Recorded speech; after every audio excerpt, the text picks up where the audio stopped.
భారతదేశం ఎదుర్కొంటున్న అతిపెద్ద సవాళ్లలో ఒకటి కొరత. దీనిని అధిగమించడానికి దివంగత ఇంజనీర్ హనుమంతరావు గారు 4 వాటర్ కాన్సెప్ట్‌ను రూపొందించారు.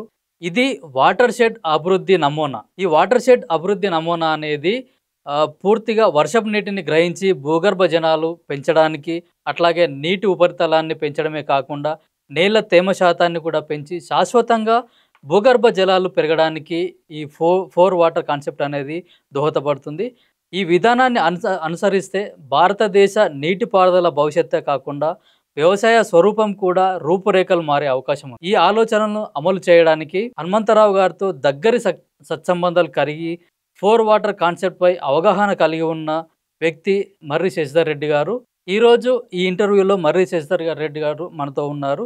మర్రి శశిధర్ రెడ్డి గారు గతంలో 4 సార్లు సనత్ నగర్ నుంచి ఎమ్మెల్యేగా ఎన్నికవడమే కాకుండా ఉమ్మడి ఆంధ్రప్రదేశ్‌లో మంత్రిగా కూడా పనిచేశారు. అంతేకాకుండా జాతీయ విపత్తు నిర్వహణ అథారిటీ వైస్ చైర్మన్‌గా, కేంద్ర కేబినెట్ మంత్రి హోదాలో కూడా పనిచేశారు. అయితే మర్రి శశిధర్ రెడ్డి గారు ప్రస్తుతం డాక్టర్ చెన్నారెడ్డి ట్రస్ట్ కార్యదర్శిగా కూడా ఉన్నారు.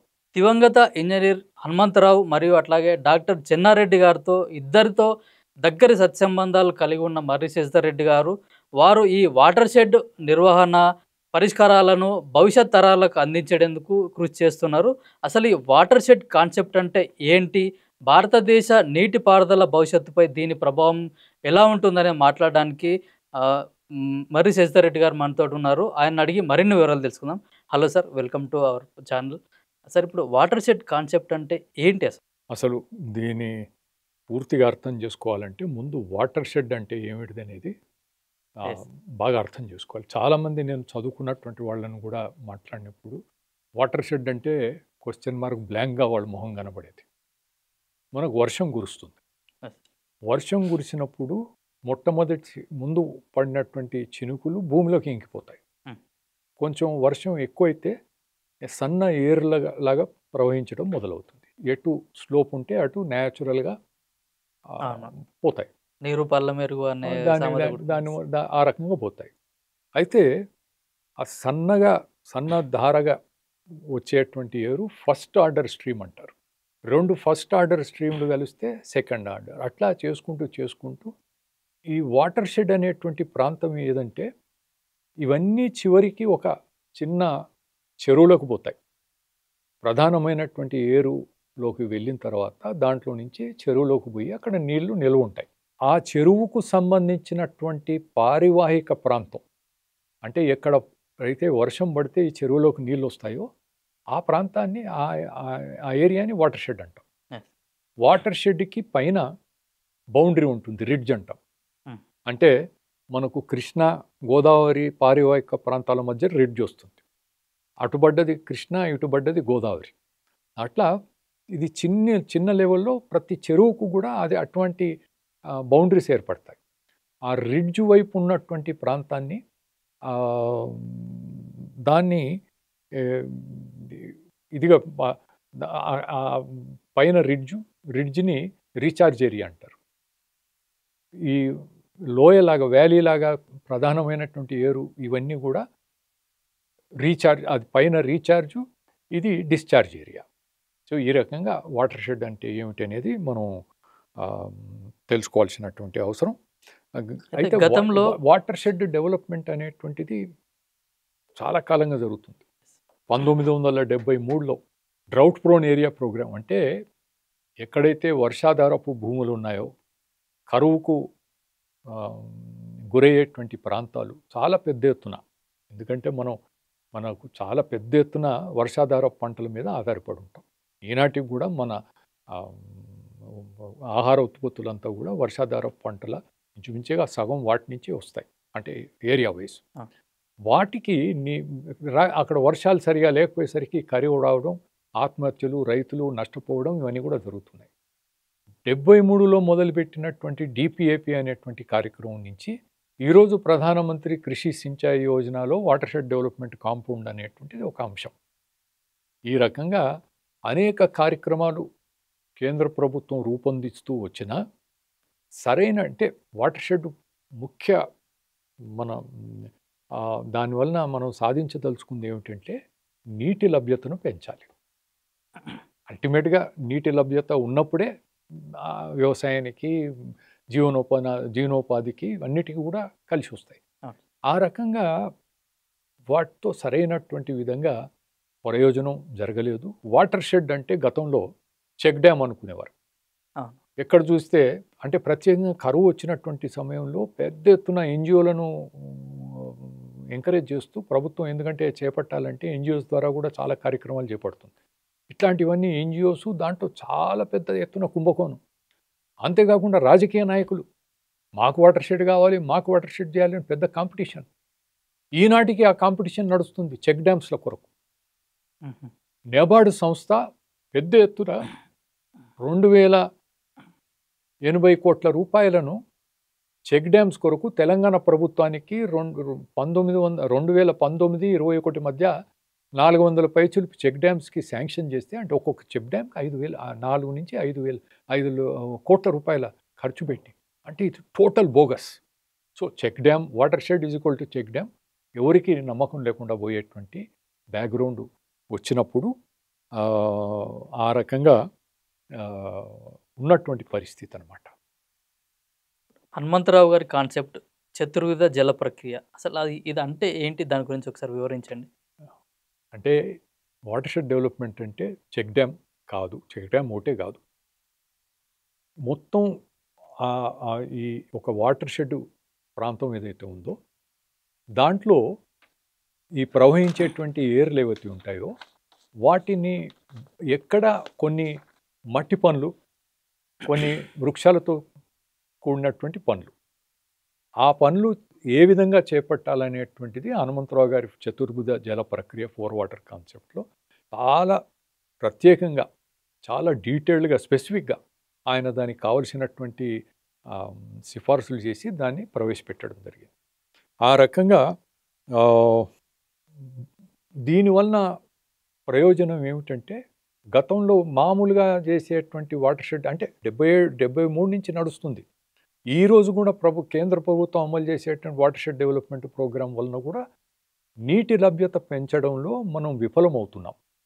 1000 కోట్లు ఖర్చు పెడుతున్నా దానికి తగిన ప్రయోజనం లభిస్తలేదు. ఎందుకంటే ఎక్కడ ఏమి చేయాలి అనే దానిపైన సరైనటువంటి అవగాహన లేకపోవడం. అది హనుమంతరావు గారి 4 వాటర్ కాన్సెప్ట్లో చాలా క్లారిటీతో చెప్పారు కనుక దానివలన పూర్తి ప్రయోజనాలు ఉంటాయి. దాని గురించి నేను పూర్తిగా వివరంగా మళ్ళీ చెప్తాను మీకు. చతుర్విధ జల ప్రక్రియను మొట్టమొదటిసారిగా ఎక్కడ ప్రవేశపెట్టారు? దాని నుంచి వచ్చిన ఫలితాలు ఏ విధంగా ఉన్నాయి? హనుమంతరావు గారు ఒకసారి మాట్లాడుతూ ఏమన్నారంటే ఫారెస్ట్ ఏరియా ఎక్కడైతే అటవీ ప్రాంతం ఉంటుందో అక్కడ ఒక 500 మిల్లీమీటర్ల వర్షపాతం ఉండేటువంటి అటవీ ప్రాంతాన్ని చూస్తే వర్షాకాలం తర్వాత కూడా పచ్చదనం అట్లాగే కొనసాగుతుంది. పక్కన ఉన్నటువంటి భూమిని చూస్తే ఆ పరిస్థితి అట్లా ఉండదు. వర్షాలు ఆగిపోయిన తర్వాత ఆ పచ్చదనం కూడా పోతుంది. అంటే అక్కడ ఏ ప్రక్రియ జరిగింది, సహజంగా జరిగేటువంటి ప్రక్రియ మనం అటవీ ప్రాంతంలో అటువంటి ప్రక్రియను మనం భూమి కూడా దాన్ని రిపీట్ చేయగలిగితే అలాంటి ఫలితాలు ఇక్కడ వస్తాయి. అక్కడ ఏమవుతుంది, వర్షం ఎప్పటికీ తేమ ఉంటుంది భూమిలో. మనకు పంటలు పండాలంటే భూమిలో తేమ ఉండాలి. మనం తర్వాత అడవి ప్రాంతాల్లో మనం చూస్తే సన్నగా ఏరు వర్షాకాలం తర్వాత కూడా ఏరు పారుతూనే ఉంటుంది. సో ఇట్లాంటివన్నీ కూడా ఈ 4 వాటర్ కాన్సెప్ట్ చతుర్విధ జల ప్రక్రియ అనేది ఆ విధంగా ఆయన అన్వేషిస్తూ మొట్టమొదటిసారిగా 1990-95 మధ్య చైనాలో దాన్ని అమలు చేశారు. సరే అక్కడ బాగా వచ్చిందనేటువంటి రిపోర్ట్స్ ఉన్నాయి, అదే అయిపోయింది. దాని తర్వాత అంతర్జాతీయంగా కూడా అనేక ఇంటర్నేషనల్ కాన్ఫరెన్సెస్లో కూడా దీని గురించి వారు పేపర్ ప్రజెంట్ చేయడం అంతా కూడా వచ్చింది. అంటే ఇదేదో తమాషాగా ఆచమాచిగా చేసింది కాదు, చాలా సైంటిఫిక్గా అన్ని సబ్జెక్ట్స్ ఇంజనీరింగు, హైడ్రోడైనమిక్స్ ఇవన్నిటిని కూడా పూర్తిగా ఆయన క్షుణ్ణంగా పరిశీలించి ఈ ప్రక్రియను ఆయన తయారు చేసి పెట్టారు. ఈ రకంగా చేస్తున్నటువంటి సందర్భంలో 2000 సంవత్సరంలో పెద్ద ఎత్తున కరువు వచ్చినప్పుడు అప్పుడు చంద్రబాబు నాయుడు గారు ఆంధ్రప్రదేశ్ ముఖ్యమంత్రి నీరు మీరు కార్యక్రమం అనేటువంటి దాన్ని ఆయన అమలు చేశారు. అంటే ప్రజల్లో నీటి వనరుల గురించి, సంరక్షణ గురించి మంచి అవగాహన కల్పించడానికి అనేకమైనటువంటి మంచి కార్యక్రమాలు చేశారు. ఒక మంచి కార్యక్రమాన్ని వారు చేపట్టారు. దాంట్లోనే భాగంగా వాటర్ కన్జర్వేషన్ మిషన్ అని ఒక దాన్ని కూడా ఏర్పాటు చేశారు. దాంట్లో సీఎం గారే దానికి చైర్మన్గా ఉంటూ హనుమంతరావు గారిని దాంట్లో టెక్నికల్ కమిటీకి చైర్మన్ చేశారు. ఈ వాటర్ కన్జర్వేషన్ మిషన్ యొక్క టెక్నికల్ కమిటీకి హనుమంతరావు గారు చైర్మన్.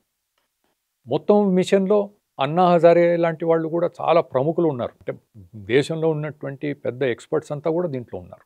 టెక్నికల్ కమిటీ కూడా వీళ్ళు మిషన్ వాళ్ళు అప్రూవ్ చేసిన తర్వాత ఈ చతుర్విధ జల ప్రక్రియని ఆంధ్రప్రదేశ్లో 2001 నుండి అమలు చేసేటువంటి వాటర్ షెడ్ డెవలప్మెంట్ కార్యక్రమాల్లో ఆంధ్రప్రదేశ్ రాష్ట్రం అంతటా దీన్ని అమలు చేయాలని చెప్పి నిర్ణయం తీసుకున్నారు.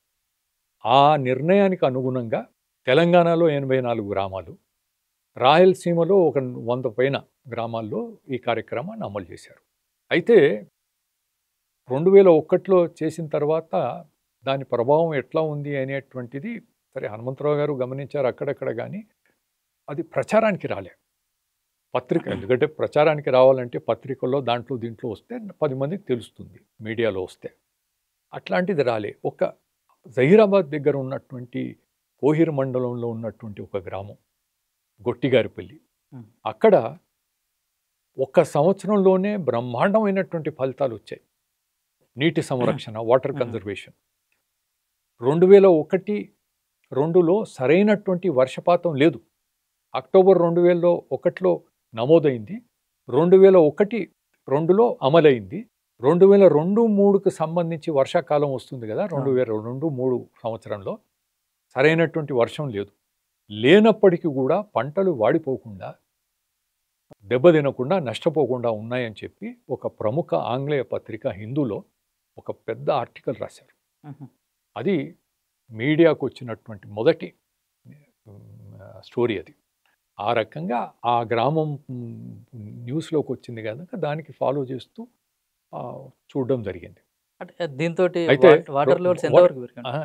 దీంతో ఏమైందంటే కరువు ఉండేటువంటి సమయంలో కూడా 2015 జూన్ 1, 2015 ఈనాడు దినపత్రిక ఫ్రంట్ పేజ్ స్టోరీ ఏమనంటే నడివేసవి తరగని జలసిరి అనేటువంటి శీర్షికతోటి గొట్టిగారిపల్లిలో ఎటువంటి పరిస్థితి ఉంది అనేటువంటి దాని మీద ఫ్రంట్ పేజ్ స్టోరీ, లోపలంతా చాలా పెద్ద ఎత్తున కవరేజ్ చేశారు. ఆ కవరేజ్ అంతా కూడా పక్క గ్రామంలో ట్యాంకర్లతో నీళ్ళు వస్తుంటే ఇక్కడ 2 సంవత్సరాల కరువు తర్వాత కూడా పంప్ ఆన్ చేస్తే 4 ఇంచులు నీళ్ళు వస్తున్నాయి, బోర్వెల్స్లో నీళ్ళు ఉన్నాయి. అది దీని ఫలితం. అంటే కరువులో కూడా ఈరోజు అంటే ప్రాక్టికల్గా అప్పుడు అమలైన 15 సంవత్సరాల లోపు ఇటువంటి ఫలితాలు వచ్చాయి. ఇప్పుడు 24 సంవత్సరాల తర్వాత కూడా ఇదే నడుస్తుంది. ఇదే 3 పంటలకు నీళ్లు. వాటర్ షెడ్లో ఎత్తైనటువంటి ప్రాంతంలో కూడా 50 అడుగులు ఉండేటట్టుగా నీళ్లు ఉన్నాయి. హైయెస్ట్ పాయింట్లో అసలు మనం ఊహించుకోలేం. చూస్తేనే నమ్మాలి, చూడకపోతే ఇది ఎట్లా సాధ్యం అవుతుందని చెప్పి అది ఎవరికి అర్థం కాదు. ఇదేదో మ్యాజిక్ జరిగిందా, మాయనా అని అనుకునేటువంటి భావన కలుగుతుంది తప్ప ఇది చూస్తే అర్థమవుతుంది. సో ఈ రకంగా జరుగుతూ వచ్చాయి.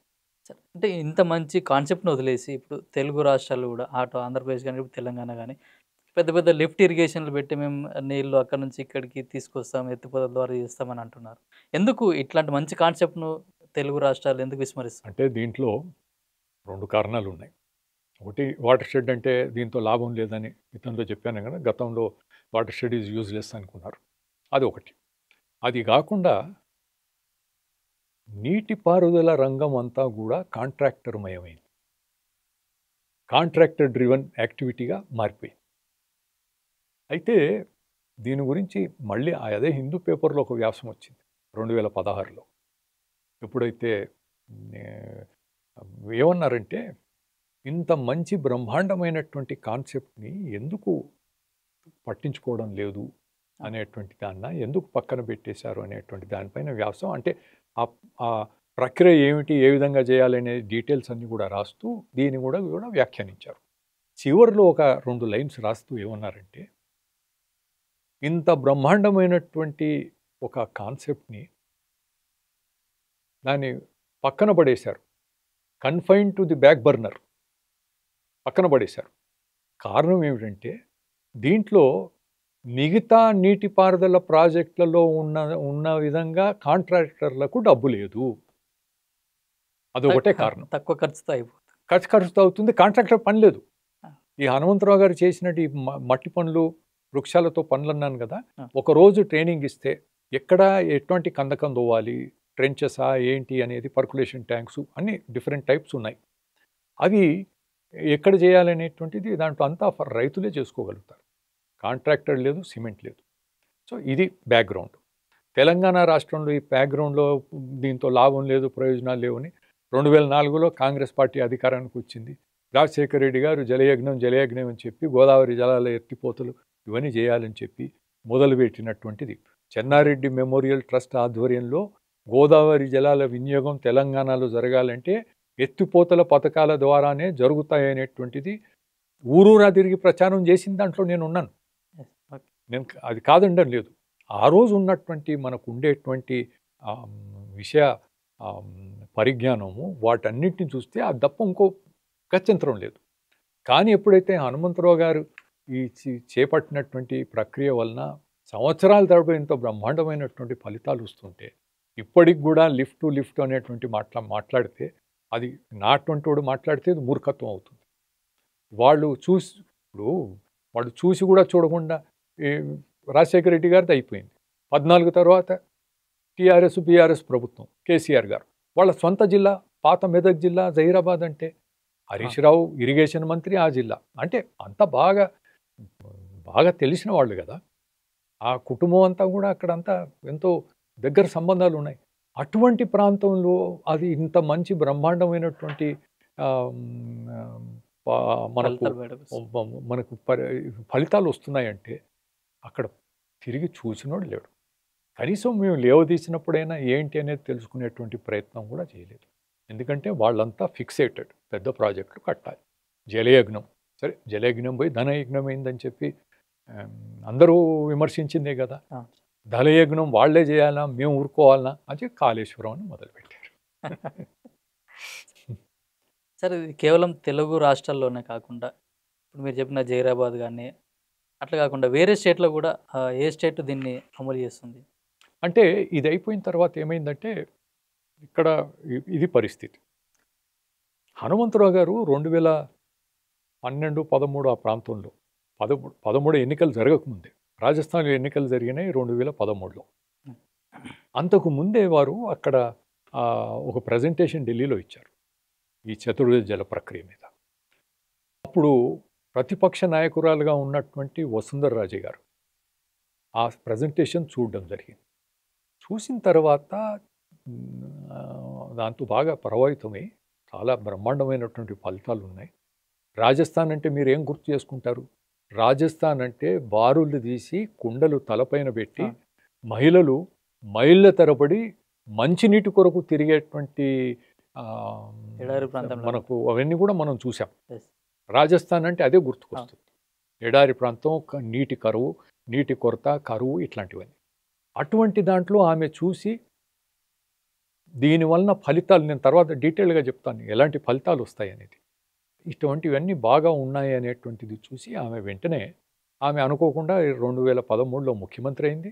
2014 మే నెలలో హనుమంతరావు గారిని ప్రత్యేకంగా పిలిచి స్టేట్ లెవెల్ ట్రైనింగ్ ప్రోగ్రాం పెట్టారు. ముఖ్యమంత్రిగా తాను ప్రిసైడ్ చేశారు. ఆమె అధ్యక్షతన జరిగినటువంటి ట్రైనింగ్ వర్క్షాప్లో హనుమంతరావు గారు మాట్లాడి మొత్తం అక్కడ ఉండేటువంటి ఇంజనీర్స్, మొత్తం ఆఫీసర్స్, ఇంజనీర్స్ అందరినీ పిలిచి దీనిపైన అవగాహన కల్పించడానికి ట్రైనింగ్ వర్క్షాప్ చేశారు. చాలామంది అంటే అర్థం కాక ఈయన వచ్చి ఏం చెప్తాడు, దేంతో ఏమవుతుంది, మామూలుగా ఎవరైనా టచ్ చేసా ఎట్లయితుంది, 3 పంటలకు నీళ్ళు ఎట్లా వస్తాయి అని అంటారు. ఇంకోటి ఏమిటంటే దీంట్లో కాంట్రాక్టర్కి పని లేదు, పెట్టుబడులతో అవసరం లేదు, దీంతో మనకేమిటి అని ఆలోచన చేసే ప్రభుత్వాలు కూడా ఉంటారు. చాలా గట్టిగా దాన్ని అపోజ్ చేశారంట. దీంతో లాభం లేదు అది ఇది అంటే ఆమె పట్టుబట్టి నథింగ్ డూయింగ్, నేను చెప్పింది ఖచ్చితంగా తూచా తప్పకుండా. ఆ రోజుల్లో నీటి వనరులను పెంచుకోవడానికి ముఖ్యమంత్రి జల్ స్వావలంబన అభియాన్ అనేటువంటి కార్యక్రమాన్ని అమలు చేశారు. ఆ కార్యక్రమంలో మొత్తం హనుమంతరావు చతుర్విధ జల ప్రక్రియ 4 వాటర్ కాన్సెప్ట్ ఆధారంగా పూర్తి స్థాయిలో దీన్ని అమలు చేయాలని చెప్పి వారు నిర్ణయం తీసుకొని ముందు 2 జిల్లాలు, తర్వాత 13 జిల్లాలు, తర్వాత 33 జిల్లాలకు కొన్ని లక్షల హెక్టార్లలో ఈ కార్యక్రమాన్ని అమలు చేశారు. మొదటి చేసినటువంటి 2 జిల్లాల్లో ఒక ట్రైబల్ విలేజ్ ఉంది. ట్రైబల్ విలేజు అది బాన్స్వాడ అని. బాన్స్వాడ ట్రైబల్ విలేజ్లో కొంత మాహి డ్యామ్ అనేది ఉంది. దానివలన కొంత వ్యవసాయానికి సాగునీరు అందుతుంది. అయితే అది కేవలం 25% ఆ నీళ్లు ఆ జిల్లాకు వస్తాయి, మిగతా గుజరాత్కు పోతాయి. ఆ పైన ఉండేటువంటి ప్రాంతంలో ట్రైబల్స్ ఉండేటువంటి ఆదివాసులు ఉండేటువంటి ఎత్తైనటువంటి ప్రాంతాల్లో పైకి చూసి దేవుడికి దండం పెట్టుకుని ఏదైనా పంట వేసుకుంటే, ధైర్యం చేసి పంట వేసుకుంటే ఏమైనా వస్తుందా లేకపోతే అప్పుల పాలం అవుతామని దేవుని మొక్కుంటూ వాళ్ళు బతుకుతారు. వేసవి కాలమే లేదు, అసలు ఈ పని లేదంటే వలసపోయేవారు. అటువంటిది ఈరోజు 3 పంటలు పండిస్తూ బ్రహ్మాండంగా దర్జాగా కాలు మీద కాలు వేసుకుని అక్కడ ఉన్నారు. ఇంత బ్రహ్మాండమైనటువంటి మార్పు తీసుకొచ్చింది. బాన్స్వాడలో 2015లో తవ్వినటువంటి బావి 16లో ఆల్మోస్ట్ భూమట్టానికి నీళ్లు నిలువ ఉండేటువంటిది కూడా మనం చూడవచ్చు. సో ఇది ఆ రకంగా జరుగుతూ వచ్చింది. దానికి సంబంధించినటువంటి ఫలితాలన్నీ కూడా మనం ఒకసారి చెప్పాలి. అంటే గొట్టిగారిపల్లి కానీ అక్కడ కానీ మనం తీసుకుంటే దీనివల్ల వచ్చినటువంటి ఫలితాలు ఎట్లాంటివి అంటే, ఎకరానికి 5,000 రూపాయల ఖర్చు 2001లో 3 పంటలకు నీళ్లు. 5,000తో 3 పంటలు. ఎకరానికి 5,000 రూపాయల ఖర్చు, 3 పంటలకు నీళ్లు. దానికి మెయింటెనెన్స్ లేదు, అంటే దానికి కరెంట్ అవసరం లేదు. మామూలుగా బోర్వెల్స్లో 30, 40, 50 ఫీట్లకు బోర్వెల్. దానికి నేను అడిగాను వాళ్ళను, మీకు ఇబ్బందులు పడుతున్నారు, మాకు రిపేర్స్ అవసరం, 40, 50 ఫీట్లలో నీళ్ళు వచ్చేస్తే పుష్కలంగా ఉన్నాయి.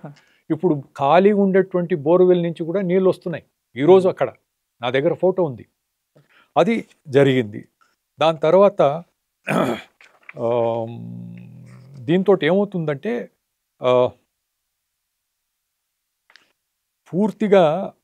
పూర్తి స్థాయిలో కరువు నివారణ.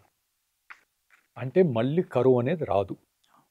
కరువు సంవత్సరాల్లో కూడా, సంవత్సరాల వేసవిలో కూడా సాగునీరు లభ్యమవుతుంది. ఇంతకుముందు నేను చెప్పాను కదా, జూన్లో వచ్చినటువంటిది. దీంతోపాటు ప్రధానమైనటువంటి వాగు ఏదైతే ఉంటుందో వర్షాకాలం తర్వాత కూడా అది కొంత ప్రవహిస్తుంటుంది. అంటే ఈ రీఛార్జ్ ఏరియా పైన ఉన్నటువంటి ప్రాంతాల్లో మనం చేపట్టినటువంటి మట్టి పనులు ఏవైతే ఉన్నాయో దానివలన ఒకసారి వర్షం పడితే ఒక ట్యాంకర్ నీళ్ళు పోతాయి. అంటే దాని లెక్కలు తీస్తారు. అంత బ్రహ్మాండమైనటువంటిది. ప్రతి వర్షం ఒక బొట్టు కూడా వేస్ట్ కాకుండా భూమిలోకి వెళ్ళిపోయి అది ప్రధాన ఏరు ఎప్పటికీ వర్షాకాలం తర్వాత కూడా ప్రవహిస్తుంది. దాని తర్వాత నేలకోత. మామూలుగా వ్యవసాయ భూముల్లో ఏమవుతుందంటే వర్షం పడ్డప్పుడు ఆ పై మట్టి ఎక్కడైతే దాంట్లో మొత్తం బలమంతా దాంట్లోనే ఉంటుంది. అట్లాంటి నేలకోత అయిపోతే మనకు నష్టం జరుగుతుంది, పంటలు సరిగా పండవు, నేలకోత లేకుండా పోతుంది. అది తర్వాత వర్షాకాలం తర్వాత ఆల్మోస్ట్ భూమట్టానికి నీళ్ళు వస్తాయి. 1-2 మీటర్ల వరకు కూడా నీళ్లు రావడం మనం చూసాం. ఇంకోటి ఏమిటంటే నీటి లభ్యత ఎక్కడ? Entire water shed. ఆ చిన్న చెరువు ఏదైతుందో దానికి సంబంధించినటువంటి పారివాహిక ప్రాంతం మొత్తం ఒక యావరేజ్గా 500 హెక్టేర్లు కావచ్చు, 100 హెక్టేర్లు కావచ్చు, 1000 హెక్టేర్లు కావచ్చు. సైజును బట్టి వేరీ అవుతుంది, ఆ స్లోప్స్ను అవన్నీ బట్టి. మొత్తం పారివాహిక ప్రాంతం అంతా కూడా నీటి లభ్యత ఉంటుంది. అక్కడ ఉన్నటువంటి చిన్న సన్నకారు రైతులు, పేద బలహీన వర్గాల వారు, ఎస్సీ ఎస్టీలు, బలహీన వర్గాల వారు, వారందరి భూములు. అంటే మీరు సామాజిక న్యాయానికి ఇంతకు మించి ఇంకొక పరిష్కారం ఉండదు. నిజంగా చూస్తే మనం జనగణన చేయాలి, మనకు ఎంత ఉన్నాయి అదంతా కూడా అవన్నీ వేరే విషయాలు. రాజకీయంగా ప్రచారం చేసుకోవడానికి, వారి జీవితాలు బాగుపడాలంటే Hanumantharao 4 water concept best solution for సామాజిక న్యాయం. ఆ విధంగా కరువు టైంలో కూడా 3 పంటలకు నీళ్ళు ఇస్తుంది. తర్వాత మామూలుగా కాంపిటీషన్ చేస్తారు. కరువు మా ప్రాంతాన్ని కరువు పీడిత ప్రాంతంగా ప్రకటించాలని చెప్పి కాంపిటీషన్లో పోతారు. ఎందుకంటే డబ్బులు వస్తాయి. ఆ డబ్బులు దుర్వినియోగం జరుగుతుంది. ఇది చేసాము అది చేసామని చెప్పి లెక్కలు చూపిస్తారు. రాత్గై బాత్గై అన్నట్టు మాట అయిపోతుంది. అటువంటి ఒకసారి వాటర్ షెడ్ కార్యక్రమాన్ని అమలు చేసిన తర్వాత ఆ ప్రాంతానికి కరువు నివారణ నిధులు అవసరం పడవు, అసలు అవసరమే ఉండవు. ఓకే, అటువంటి పరిస్థితులు అక్కడ ఉంటాయి. అయినాక ఇక దీని ప్రభావం ఏంది? స్థానికంగా, అంతర్జాతీయ, దేశవ్యాప్తంగా. స్థానికంగా ఉండే ప్రభావం, దేశవ్యాప్తంగా ఉండే ప్రభావం అసలు మనం దీని నుంచి పెద్ద పాఠం నేర్చుకోవాలి. దీంట్లో ఏమిటంటే పెద్ద ప్రాజెక్టు, లిఫ్ట్ ప్రాజెక్టు లాంటి, ఇప్పుడు మామూలుగా ఏమైపోయిందంటే మనకు ముందున్నటువంటి ప్రాజెక్ట్స్ గతంలో మనం చూసుకుంటే 100-150 సంవత్సరాల క్రితం ఆర్తన్ కాటను, ప్రకాశం, నవలేశ్వరం, ప్రకాశం బ్యారేజ్ ఇట్లాంటివన్నీ కూడా, కృష్ణా బ్యారేజ్ ఇప్పుడు ప్రకాశం బ్యారేజ్ అయింది, శ్రీశైలం, నాగార్జున సాగరు, ఎస్ఆర్ఎస్పి ఇట్లాంటి ప్రాజెక్ట్స్ అన్నీ కూడా బ్యారేజీలు, డ్యాములు ఈ నిర్మాణం అంటే నదీ ప్రవాహాన్ని అడ్డుకొని అక్కడ నిల్వ చేసినటువంటి నీళ్లను ఆ కింది కాంటూర్లో ఉన్నటువంటి భూములకు కాలువ ద్వారా మనం నీటిపారుదల అందించడం, అది సహజంగా జరిగిపోయేది. అవన్నీ అయిపోయినాయి. ఇప్పుడు ఇంచుమించుగా దేశంలో ఎక్కడ అట్లాంటి అవకాశాలు లేవు. నెక్స్ట్ ఏమిటంటే లిఫ్ట్. కింది ప్రాంతం నుంచి పైకి తీసుకోవాలి లిఫ్ట్. ఇంకోటి ఇప్పుడు కొత్తగా ఏమిటంటే మళ్ళీ తెరపైకి వచ్చింది. వెనకటి ఎప్పుడో 60 సంవత్సరావు గారు పెద్ద ఆయన ఎక్స్పర్ట్ నీటిపారుదల. ఆ రోజు ఉండే పరిస్థితుల వలన మనం ఇంటర్లింకింగ్, నదుల అనుసంధానం, తర్వాత ఇంటర్బేసిన్ ట్రాన్స్ఫర్, నదుల ఇంటర్బేసిన్ అంటే కృష్ణ గోదావరి జలాలను కృష్ణా పారివాహిక ప్రాంతాన్ని తరలించడం అంటే ఇంటర్బేసిన్, నదుల అనుసంధానం, ఇంటర్బేసిన్ ట్రాన్స్ఫర్. ఇవి ఇప్పుడు 60 సంవత్సరాల తర్వాత, సరే మధ్యలో అటల్ బిహారీ వాజ్పేయి గారు ఉన్నప్పుడు కూడా, అంటే ఆ రోజు ఉన్నటువంటి మనకు అవగాహనతో అవే మనకు శరణ్యం అనేటువంటి ధోరణిలో దాని గురించి ఆలోచన చేయాల్సినటువంటి అవసరం వచ్చింది. ఎందుకు? హనుమంతరావు గారు రాసినటువంటి వ్యాసాలు రాసినటువంటి వ్యాసాలు నా దగ్గర ఉన్నాయి. ఇంటర్లింకింగ్ ఏ విధంగా ఉంటే బాగుంటుంది, నదుల అనుసంధానం ఏ విధంగా చేయాలి, చేసే దాంట్లో ఎట్లా చేస్తే బాగుంటుంది అనేది చెప్పారు. కానీ వాటర్ షెడ్ డెవలప్మెంటు ఇంత బ్రహ్మాండమైనటువంటి ఫలితాలు ఇచ్చిన తర్వాత ఇవన్నీ అవసరం ఉండవు. అది మనం నేర్చుకోవాల్సినటువంటి అవసరం. No lift, no interlinking, no interbasin transfer, నదుల అనుసంధానం వద్దు, పారివాహిక ప్రాంతాలు వేరే పారివాహిక ప్రాంతానికి పంపించే ప్రాజెక్టులు అవసరం లేదు అనేటువంటిది, ఇది చాలా కీలకమైనటువంటి విషయం మనం నేర్చుకోవాల్సినటువంటిది. ఈరోజు ఇదేదో మనం వేగ్గా చెప్పడం కాదు. 24 సంవత్సరాల నుంచి కంటిన్యూస్గా నిరంతరంగా వచ్చినటువంటి ఫలితాలు ఇప్పటికీ ఇప్పుడు ఖాళీగా ఉన్నటువంటి బోర్వెల్ నుంచి నీళ్ళు ఆటోమేటిక్గా పైకి వస్తున్నాయి. ఈరోజు 24 సంవత్సరాల కింద అమలు చేసినటువంటి వరకు 5,00,000 ఎకరానికి, ఈరోజు అమలు చేస్తే 15,000 అవుతుంది. ఇది మొత్తం దాని ఫలితాలు అన్నమాట. ఇది అర్థం చేసుకుంటే తెలంగాణలో గత బీఆర్ఎస్ ప్రభుత్వం మొదలుపెట్టిన మెగా ప్రాజెక్టు కాళేశ్వరం, దీనిపైన చాలా చర్చలు జరుగుతున్నాయి, అవినీతి జరుగుతుందని చెప్పేసి కూడా వార్తల్లో వచ్చాయి. అట్లాగే మొన్ననే కాంగ్రెస్ గవర్నమెంట్ కూడా సిబిఐకి ఒక లెటర్ రాసింది, దీనిపైన అవినీతి పైన ఎంక్వైరీ చేయాలని చెప్పి కూడా. అసలు ఈ కాళేశ్వరం ప్రాజెక్ట్ కట్టడానికి ఎంత ఖర్చు అయింది, ఆ ఖర్చుతో ఎన్ని లక్షల ఎకరాలకు నీళ్ళు ఇచ్చారు? గత ప్రభుత్వం కూడా చెప్తుంది ఇన్ని లక్షల ఎకరాలకు నీళ్ళు ఇచ్చాము, అన్ని లక్షల ఎకరాలు. ఇంత ఖర్చు పెట్టి అసలు ఎన్ని లక్షల ఎకరాలకు, ఎన్ని ఎకరాలకు నీళ్ళు ఇచ్చారు?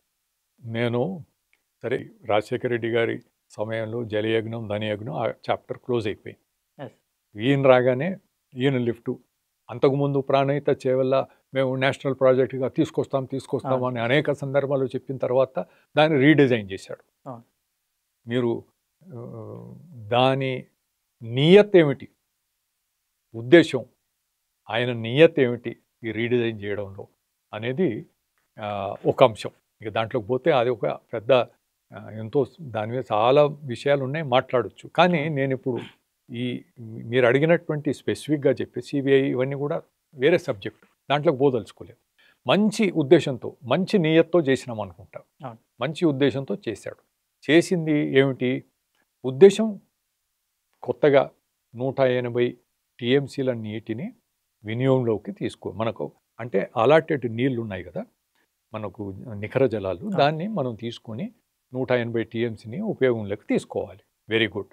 తీసుకొని ఏం చేస్తావు? 18 లక్షల ఎకరాలకు నీళ్ళు ఇస్తానన్నావు. Very good. వాళ్ళ డిజైనింగ్ ఎట్లా ఉందంటే మల్లన్న సాగర్ లాంటి పెద్ద పెద్ద రిజర్వేయర్లు, 50 టీఎంసీల రిజర్వేయర్, ఇట్లాంటివన్నీ చేసే దాంట్లో వాడు సరే ఇప్పుడు 18 లక్షల ఎకరాల ముందున్నటువంటి ఖర్చు 83,000 కోట్లు అన్నారు. ఇప్పుడు లెక్కలు చెప్తే మొన్న ఘోష్ కమిటీ రిపోర్ట్లో వాళ్ళు అంటే డిఫరెంట్ అంచనాలు ఉన్నాయి. దాంట్లో 1,00,00,000 కోట్లు, 1,20,40,000 అంటున్నారు. పూర్తి ఇంకా చేసేది ఏమేమి ఉన్నాయని సరే దాని గురించి మాట్లాడొద్దు. 1,00,000 కోట్లే అనుకోండి, 83,000 అనుకోండి, ఏం పెరగలేదు. ఆ మధ్య హరీష్ రావు గారు చెప్పారు, మేము చెప్తే అంతకుముందు చేసిన ప్రాజెక్టులు ఇంత పెరిగింది, మా ప్రాజెక్ట్ ఇంతే పెరిగింది. ఓకే, ఏం పెరగలేదయ్యా, 23,000 కోట్లకే చేసావు హరీష్ రావు, వెరీ గుడ్. అయితే దాంతో ఫలితం ఏంటిది? 18 లక్షలు కాదు, ఓసారి 20 లక్షలు అంటాడు. ఆయనే చెప్పిన మాట లేదు 36 లక్షలని. ఒక్కొక్క సమయంలో ఒక్కొక్కటి చెప్తున్నారు. సరే వాళ్ళకే క్లారిటీ లేదు. 36 లక్షలు ఓకే, స్థిరీకరణ కావచ్చు, కొత్త ఆయకట్టు కావచ్చు, ఏదైనా కానీ 36 లక్షల ఎకరాలకు నీళ్ళు ఇచ్చావు. 36 లక్షల ఎకరాలకు నీళ్లు ఇస్తే ఒక పంటకు నీళ్ళు ఇచ్చావు. లేదు 18 లక్షల ఎకరాలకు 2 పంటలు ఇచ్చావు. ఆ వివరణ కూడా ఎక్కడ చెప్పాలి, అదంతా ఏం లేదు. సరే 36 లక్షల ఎకరాలకు నీళ్ళు ఇచ్చావు, వెరీ గుడ్. హనుమంతరావు గారి చతుర్వేద అంటే దానికి అయినటువంటి ఖర్చు ఇది లెక్క చూసుకుంటే 83,000 కోట్లు, 36 లక్షలు, అదే తీసుకుందాం మినిమం. ఖర్చు తక్కువ, ఫలితం ఎక్కువ తీసుకుందాం. అదే 36 లక్షల ఎకరాలకు హనుమంతరావు గారి చతుర్విధ జల ప్రక్రియ అమలు చేస్తే 5,400 కోట్లకి ఈ 36 లక్షలకు నీళ్ళు ఇవ్వచ్చు. నువ్వు 83 అనుకో, తక్కువలు తక్కువ, చాలా న్యాయంగా, ఎటువంటి అవినీతి లేకుండా న్యాయంగా నువ్వు పనిచేసినావు, చాలా శభాష్. అయితే హనుమంతరావు గారి కాన్సెప్ట్లో 5,400కు వచ్చేదాన్ని నువ్వు 83,000 కోట్లతో చేసావు. ఒకసారి కేసీఆర్ గారు ఈ మధ్య చాలా రోజులు గ్యాప్ అయిపోయి కొంచెం కాళేశ్వరం తెరపైకి రాగానే ఆయన కూడా స్టూడియో TV9లో మాట్లాడాడు. నేను ఏం చేస్తాం డబ్బులు అని అడుగుతారా కేసీఆర్ గారు? అన్ని రంగాల్లో వ్యవసాయం, మన ఆరోగ్య రంగం ఎట్లా ఉంది, ఎడ్యుకేషన్ సెక్టర్ ఎట్లా ఉంది, ఇన్ఫ్రాస్ట్రక్చర్ ఎట్లా ఉంది, రోడ్ల పరిస్థితి ఎట్లా ఉంది, పట్టణ అంటే సరే అవన్నిట్లోకి పోతే అదొక పెద్ద చర్చ అవుతుంది, దాంట్లోకి పోను. అయితే నువ్వు డబ్బులుండి పెట్టిన డబ్బు వలన ప్రయోజనం ఎంత వచ్చింది? అన్ని నీళ్ళు వస్తున్నాయి, నీకు 3 పంటలకు వస్తాయి కదా. 5,400 కోట్లకు 3 పంటలకు నీళ్ళు ఇస్తావు, అది ఇవ్వగలిగినావా నువ్వు? 83,000 కోట్లు చేయలేదు. సో నువ్వు చేసింది మంచిగా కాదా? జనం అర్థం చేసుకోవాలి. సరే కాళేశ్వరం పరిస్థితి అది. సరే ఇప్పుడు గత ప్రభుత్వం కాళేశ్వరం కడితే ఇప్పుడున్న కాంగ్రెస్ గవర్నమెంట్ కొడంగల్ లిఫ్ట్ ప్రాజెక్ట్ను కూడా తెరపైకి తీసుకొచ్చింది. అయితే మీరు 4 వాటర్ స్కీమ్ చూశారు, కాళేశ్వరం చూశారు. ఇప్పుడు మీరు కొడంగల్ లిఫ్ట్ ప్రాజెక్ట్ను ఏ విధంగా చూస్తారు? రాజశేఖర్ రెడ్డి జలియాగినం, ఈయన రీడిజైన్ ప్రాజెక్టు. నేను తక్కువ అని రేవంత్ రెడ్డి, ఇది కొత్త ప్రాజెక్ట్ కాదు, పాత ప్రాజెక్ట్. ఇప్పుడు ఎన్నో ప్రణాళికలు తయారు చేస్తారు ఇంజనీర్లు. దీనికి ప్రపోజల్ తయారు చేయండి అంటే ఇంజనీర్లు ఉంటారు కదా, వాళ్ళు ఏదో చేస్తారు, పెడతారు. వాళ్ళకు కూడా ఏంటంటే ఏదో పని రావాలి. పెద్ద పనులు అయితే ఇంకా మంచిది, అందరికీ ప్రజలకు ప్రయోజనం. అంటే నేను ఇంకో ఉద్దేశం కాదు, నేను దురుద్దేశం ఎవరికి అంటగట్టదలుచుకోలేదు, జేబులు నింపడానికి కానీ అవినీతికి అని చెప్పదలుచుకోలేదు. ప్రజలకు మంచి జరగాలి, పెద్ద పెద్ద ప్రాజెక్టులను డిజైన్ చేయాలి. సరే ఇప్పుడు ఈయన కొడంగల్ లిఫ్ట్ ఇరిగేషన్ అంటే మక్తల్, నారాయణపేట్, కొడంగల్ 3 నియోజకవర్గాల్లో ఇంచుమించుగా 1,00,000 ఎకరాలకు నీళ్లు అందించడానికి అక్కడ ఉన్నటువంటి చిన్న 10 చెరువులలో కృష్ణా జలాల్ని తీసుకొచ్చి పంపు ద్వారా అక్కడ పంపింగ్ చేసిన తర్వాత వాటిని 1,00,000 ఎకరాలకు నీరు అందించాలండి. చాలా సంతోషం. అయితే దానికి ప్రాథమిక అంచనాల ప్రకారం 4,350 కోట్లు. 3,000 ఎకరాల భూసేకరణ. అంత సమయం పడుతుంది, కాస్ట్ ఎస్కలేషన్ అవుతుంది. ఈ 4,300 దానికి ఈ ఇంచుమించుగా పెద్ద మొత్తం దాంట్లో దీని మోడర్నైజేషన్, ఆ చెరువులను పెద్ద తవ్వుతారు చేస్తారు, మట్టి తవ్వాలి పోయాలి అని ఏదో చేసినట్టు. సరే, వెరీ గుడ్. 1,00,000 ఎకరాలకు నీళ్ళు ఇవ్వాలనుకున్నారు. ఎంత ఖర్చు అవుతుంది? కనీసం 7,000 కోట్లు అవుతుంది. 1,00,000 ఎకరాలకు ఒక పంటకు నీళ్ళు ఇవ్వడానికి. హనుమంతరావు గారి చతుర్విధ ప్రక్రియ మీరు దాన్ని అనుసరిస్తే 150 కోట్లతో 1,00,000 ఎకరాలకు 3 పంటల నీళ్ళు ఇవ్వడానికి అవకాశం. సో 7,000 కోట్లు ఎక్కడ, 150 కోట్లు ఎక్కడ, ఒక పంట ఎక్కడ? అది కూడా కృష్ణాలో నదిలో నీళ్ళుండి వస్తే ఒక పంటకి ఇస్తాం, అది కూడా కష్టంగా. అక్కడ కురిసినటువంటి వర్షం, ఈ నారాయణపేట, కొడంగల్ ఈ ప్రాంతం అంతా కూడా 700 మిల్లీమీటర్లకు పైన ఉండేటువంటి వర్షపాతం. నేను ఏదున్నా దాని కీలకం, మోస్ట్ ఇంపార్టెంట్ ఫ్యాక్టర్ ఏమిటంటే వాటర్ షెడ్ ప్రోగ్రామ్, చతుర్విధ ప్రక్రియ ఆధారంగా అది మంచి ఫలితాలు ఇవ్వాలంటే కనీసం 500 మిల్లీమీటర్ల సగటు సాలాన 500 మిల్లీమీటర్ల వర్షపాతం ఉండాలి. తెలంగాణలో అన్ని జిల్లాల్లో అంతకు మించే ఉంది. ఈ జిల్లాని మళ్ళీ ప్రత్యేకంగా చూశాను నేను. అక్కడేమన్నా పొరపాట్లు ఉంటాయి? లేదు. 700, 600, 700 పై చిలిపే వర్షపాతం ఉంది. వికారాబాద్లో అయితే 820. సో ఆ రకంగా ఉండేటువంటి దాంట్లో చేయడము ఇది ఎంతవరకు సరైనటువంటిది? ఆయనకు లేఖ రాశాను నేను. పునరాలోచన చేయండి, ఆ డబ్బును వేరే ఇన్ఫ్రాస్ట్రక్చర్ కానీ మిగతా దానికి ఖర్చు పెట్టవచ్చు, పేదలకు మంచి చేయడానికి. నేను చెప్పినట్టు ఈ 4 వాటర్ కాన్సెప్ట్ చేయడం వలన దళితులకు, వీకర్ సెక్షన్స్ అంతా కూడా మేలు జరుగుతుంది. అక్కడ ఉండే వాళ్ళంతా అట్లాంటి వాళ్ళు, ఎస్సీ, ఎస్టీ, బీసీ, బీద తరగతులకు సంబంధించిన వారే ఉంటారు. నిజమైనటువంటి సామాజిక న్యాయం ఇది సాధించాలి. ఇది కొడంగల్ ప్రాజెక్ట్. సరే, ఇప్పుడు మన తెలంగాణ రాష్ట్రంలో ప్రాజెక్టులను పక్కన పెడితే ఆంధ్రప్రదేశ్ కూడా పోలవరం ప్రాజెక్టు కడుతుంది. గత 14-10 సంవత్సరాల నుంచి కూడా పోలవరం ప్రాజెక్ట్ మీద వర్క్ చేస్తున్నారు, కడుతున్నారు కూడా. అట్లాగే ఈ మధ్యలో కూడా బనకచెర్ల ప్రాజెక్ట్ కూడా తెరపైకి వచ్చింది. దీన్ని మీరు ఈ 2 ప్రాజెక్టులను ఏ విధంగా చూస్తారు? ఇటు పోలవరం కావచ్చు, బనకచెర్ల కావచ్చు. సరే, పోలవరం గురించి అది స్టేజ్కి వచ్చింది. దాని గురించి నేను ఈ సందర్భంలో మనవి చెప్పదలుచుకోలేదు. ఎందుకంటే నా ఫోకస్ అంతా కూడా చతుర్విధ జల ప్రక్రియ. పోలవరంలో కూడా వేరే రకంగా డిజైన్ చేస్తే ఇంత ముంపుకు గురి కాకుండా, ఇంత ఖర్చు కాకుండా అవే ప్రయోజనాలు సాధించుకోవడానికి అవకాశం ఉందని మేము 98-99లో ప్రభుత్వానికి, ఆ రోజు తెలుగుదేశం ప్రభుత్వానికి రాసిచ్చినటువంటి నివేదిక ఉంది. పోలవరంని రీడిజైన్ చేయాలని చెప్పాం. సరే, అయిపోయింది. ఇప్పుడు ఆ స్టేజ్ దాటిపోయింది, వచ్చినాం. అది పోనీయండి పక్కన.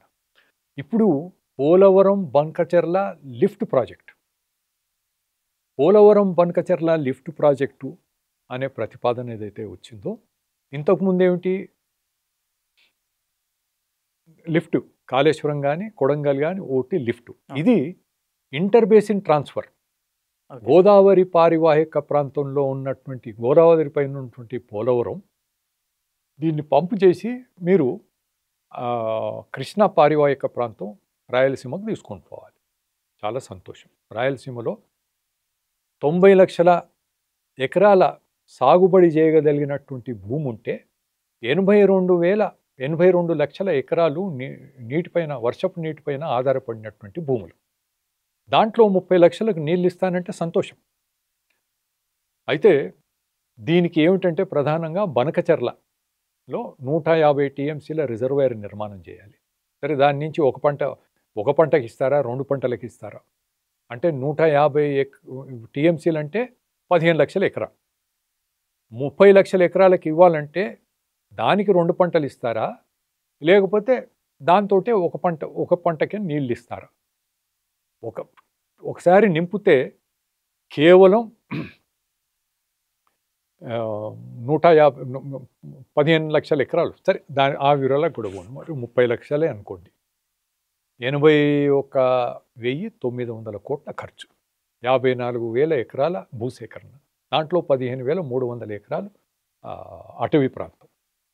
ఇవన్నీ కూడా మీరు అతిక్రమిస్తారు. తెలంగాణ ప్రభుత్వం దానిపైన వారికి ఉండేటువంటి ఆబ్జెక్షన్స్ అంతా కూడా దాన్ని వ్యతిరేకిస్తుంది. మాకు గోదావరి వరద జలాల నుంచి మాకు వచ్చేవి తగ్గిపోతాయి ఇవి అవి అని చెప్పి. అంటే ఇవన్నీ అసలు ఇంటర్ స్టేట్ డిస్ప్యూట్సే ఉండవు. ప్రయోజనాలు చూస్తే ఇట్లాంటి డిస్ప్యూట్సే ఉండవు. ఎక్కడ పడ్డ వర్షం వాళ్ళు నువ్వు వాడుకో, నీకు బయట నుంచి వాడితో వీడితో తగాదా పడాల్సినటువంటి అవసరం లేదు. సరే, అది ఆంధ్రాలో ఉన్నటువంటి మేధావులు కూడా దీన్ని వ్యతిరేకిస్తున్నారు. దీనివల్ల ఫలితాలు ఇది వేస్ట్ అని. దీనికి ఇది ప్రయోజనకరమా కాదా అని చెప్పి ఆల్రెడీ ఒక పట్టిసీమ పేరుతో inter basin transfer of water అయింది, గోదావరి టు కృష్ణ. ఈ పట్టిసీమ వలన నీతి ఆయోగ్ రిపోర్ట్లో ఏమిచ్చిందంటే దీనివలన ప్రయోజనం లేదు, నష్టం జరిగిందనేటువంటిది కూడా చెప్పి దీనిపై చాలామంది వ్యతిరేకంగా చెప్పారు. ఎంతోమందికి నష్టం జరుగుతుందని. పర్యావరణంతో ఒక చోటు నుంచి ఇంకో చోటుకు తీసుకొని పోవాలన్నా, నదుల అనుసంధానం చేయాలన్నా దాంట్లో పర్యావరణపరమైనటువంటి అనేక ఇబ్బందులు వస్తాయి. సరే, అవి ఫెయిలియర్ అని చెప్పి చెప్తున్నారు. దానిపైన పేపర్స్ ఉన్నాయి, రీసెర్చ్ పేపర్స్, స్టడీ చేసినటువంటి పేపర్స్ ఉన్నాయి. Pattiseema is a failure. సరే, అది పక్కన పెట్టి దానికన్నా ఇది బాగా చేస్తాం, చలో చంద్రబాబు నాయుడు గారు బాగా చేయాలనుకుంటే very good, all the best. కానీ 30 లక్షల ఎకరాలకు నీళ్ళు ఇవ్వడానికి 81,900 ఇవన్నిటికీ కలిపితే 1,50,000 కావచ్చు, 2 లక్షల కోట్లు కావచ్చు, పోనీ 82,000 కోట్లే లెక్క తీసుకుంటాం. 30 లక్షల ఎకరాలకు చతుర్భుజ జల ప్రక్రియతో 4,500 కోట్లతో 3 పంటలకు నీళ్ళు ఇవ్వచ్చు. 82,000 కోట్లు ఎక్కడ, 4,500 కోట్లు ఎక్కడ? దీన్ని మనం విస్మరిస్తే మనకు రాబోయే తరాలు మనల్ని క్షమిస్తాయా అనే ఆలోచన చేసుకోవాల్సినటువంటి అవసరం ఉంది. నా ఆవేదన అంతా కూడా మనం గతంలో తెలియనప్పుడు ఏదో పనులు చేస్తాం, దానికన్నా మంచి ప్రక్రియ వచ్చింది, మళ్ళీ ఇంకో హనుమంతరావు వచ్చి దీనికన్నా ఏదన్నా బాగుంది అంటే అప్పుడు దాన్ని మనం ఫాలో కావచ్చు. కానీ ఎంతో విషయ పరిజ్ఞానం ఉంటే అంటే ఇంతకన్నా కావాల్సింది ఏమిటి? మ్యాక్సిమం వాటర్ మనకు కావాలి, అంతకుమించి ఇంకో ప్రక్రియ లేదు. హనుమంతరావు గారి దాంట్లోనే 3 పంటలకు నీళ్ళు ఇస్తుంది.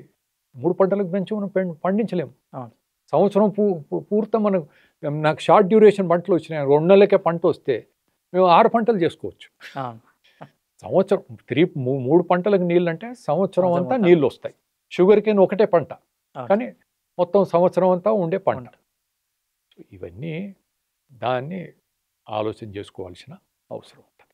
ఏ ప్రాజెక్ట్ కట్టినా కూడా అల్టిమేట్ నీటి లభ్యత దాని మ్యాక్సిమం నీళ్లు మనం సాధిస్తున్నామా, వస్తున్నాయా, దాంతో ప్రజలకు మేలు, అందరికీ మేలు. కట్టడమే కాకుండా తర్వాత కూడా మెయింటెనెన్స్ కూడా ఉంటుంది, అన్నీ ఉంటాయి. లిఫ్ట్ ఇరిగేషన్ మోటార్లు వాడాలి. ఇప్పుడు ఏమైపోయిందంటే ప్రాజెక్ట్ అంటే డబ్బు పెట్టడానికే మనం ఆసక్తి చూపిస్తున్నాం, దాని ఫలితాలు వస్తాయా, సిడబ్ల్యూసికి పంపించేటువంటి రిపోర్ట్స్ ఎట్లా ఉంటాయంటే, డిపిఆర్లు ఎట్లా ఉంటాయంటే ఇంత వస్తుంది అంత వస్తుంది బ్రహ్మాండంగా చెప్తాం. కానీ దాంట్లో కూడా ఆలోచన మారాలి. సిడబ్ల్యూసి కూడా దానిపైన మళ్ళీ ఏదో టెక్నికల్గా ఇచ్చేస్తాం, ఏమైనా చేసుకోండి, డబ్బులు ఖర్చు పెడతాం, బ్యాంకులు ఇచ్చి పెద్ద ఎక్కువ ధరతో ఇంట్రెస్ట్తో లోన్ ఇవ్వడం, ఇవన్నీ ఇంట్లో కొంత మార్పులు రావాలి ఆలోచన పరంగా. సరే, ఇది దీనికి సంబంధించి. సార్, అట్లా ఇప్పుడు దేశవ్యాప్తంగా ఎక్కువగా నీటి కోసం ఖర్చు పెట్టింది స్టేట్ మహారాష్ట్ర స్టేట్. ఖర్చుతో పాటు కూడా నీటి లభ్యత కూడా మహారాష్ట్రలో ఎక్కువ ఉంటుంది. దాంతోపాటు కూడా కరువు ప్రాంతం కూడా మహారాష్ట్రలో ఎక్కువ ఉంది. ఇంత నీటి లభ్యత ఉన్నా కూడా మహారాష్ట్రలో ఎక్కువ కరువు ఉండడానికి కారణం ఏంటి? నీటి లభ్యత కాదు, నీటి స్టోరేజ్ సామర్థ్యం, నిల్వ చేసుకునేటువంటి సామర్థ్యం హైయెస్ట్ ఉంది. అంటే దేశంలో అక్కడ కావలసినంత లేదు, దేశవ్యాప్తంగా హైయెస్ట్ ఉంది.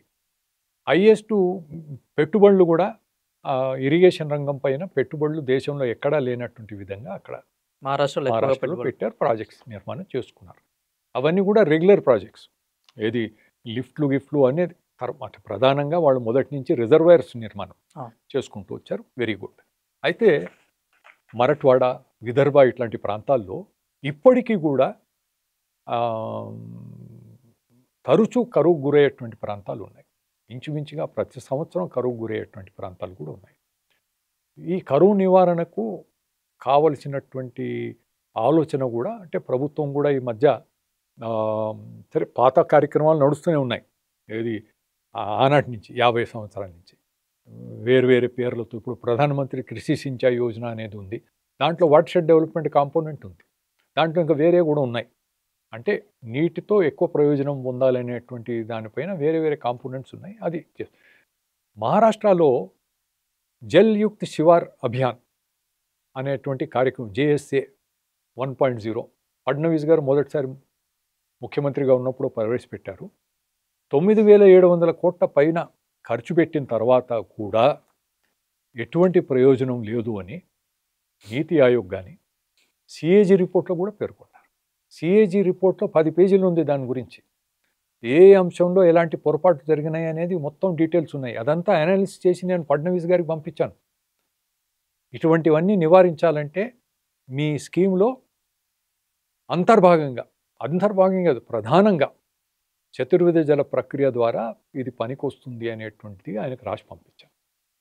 సరే, ఆయన దృష్టికి పోయిందో లేదో నాకు వ్యక్తిగతంగా పరిచయం లేదు.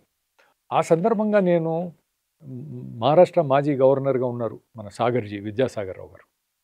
వారితో ఓ సందర్భంలో నేను మాట్లాడుతూ ఈ చతుర్విధ జల ప్రక్రియ గురించి వారికి ఎక్స్ప్లెయిన్ చేస్తూ దానికి సంబంధించిన రిపోర్ట్స్ అంతా వాడికి ఇచ్చిన తర్వాత నాకు ఆశ వెంటనే ఆయన అర్థం చేసుకున్నారు, క్యాచ్ చేసుకున్నారు ఇది ఏమిటి అనేది.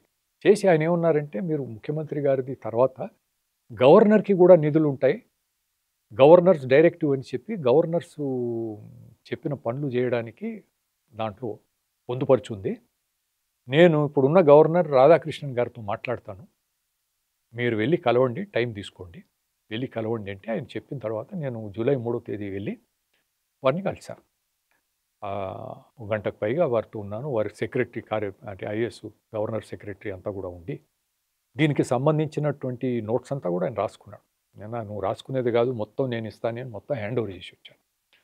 నేను చెప్పాను 76 సంవత్సరాలు నాకు ఆగస్టులో 76 నిండుతాయి. నాకు మిగిలిన జీవితం అంతా కూడా నేను దీనిపైనే డెడికేట్ చేస్తున్నాను. మహారాష్ట్రలో ఉండేటువంటి పరిస్థితులను మెరుగుపరచడానికి దీన్ని ముందుకు తీసుకొని పోతే బాగుంటుందంటే, మీరు ఇంత కష్టపడి ఇంత ఆవేదనతో ఇవన్నీ కూడా చెప్తున్నారు, మేము వెంటనే ఒక పైలట్ ప్రాజెక్ట్ని అమలు చేస్తామని చెప్పారు. నేను అంతకుముందు మార్చిలో నాన్నగారి ట్రస్ట్ తరఫున Chennareddy memorial trust and Telangana agriculture university Rajendra Nagar, మేము ఇద్దరం సంయుక్తంగా ఒక జాతీయ స్థాయి సదస్సును నిర్వహించాం. ఓకే. అనేక రాష్ట్రాల నుంచి కూడా ప్రతినిధులను పిలిచాం. అగ్రికల్చర్ యూనివర్సిటీస్ని, రాష్ట్ర ప్రభుత్వం నుంచి వచ్చినటువంటి వాళ్ళను కూడా పిలిచి, దాంట్లో మహారాష్ట్ర అధికారి కూడా వచ్చాడు, చీఫ్ ఇంజనీర్. ఆయన వచ్చి మేము ఇది చేసాం వచ్చిన వాళ్ళందరూ కూడా దానికి చాలా ప్రత్యేకంగా చెప్పాం, మీరు చేసినటువంటిది ఈ వాటర్ షెడ్లో ఇంప్రూవ్మెంట్కి ఏం చేశారంటే ఎక్కడ ఏమి సరైనటువంటి విధంగా ఏం జరగలేదు. అయితే మేము దానికి చేసుకున్న తర్వాత 25వ తేదీ జూలై నాడు మొదటి సమావేశం జరిగింది. గవర్నర్ సెక్రటరీ గారు వీడియో కాన్ఫరెన్స్లో 3 వైస్ ఛాన్సలర్స్ అగ్రికల్చర్ యూనివర్సిటీకి నన్ను కాన్ఫరెన్స్లో తీసుకొని దీన్ని ముందుకు ఎట్లా తీసుకొని పోవాలనేటువంటి పైన చర్చించాం. దానికి సంబంధించినటువంటి మినిట్స్ మొన్ననే కొంత సవరణ చేసి మొన్న మళ్ళీ వచ్చాయి. ఆగస్టులో వచ్చాయి, మళ్ళీ 2 వారాల తర్వాత మొన్న వచ్చాయి. దీన్ని ఇంకా ముందుకు తీసుకొని పోండి. అదృష్టవశాత్తు మహారాష్ట్ర గవర్నర్గా ఉన్నటువంటి రాధాకృష్ణన్ గారు ఈరోజు దేశానికి ఉపరాష్ట్రపతి అయ్యారు.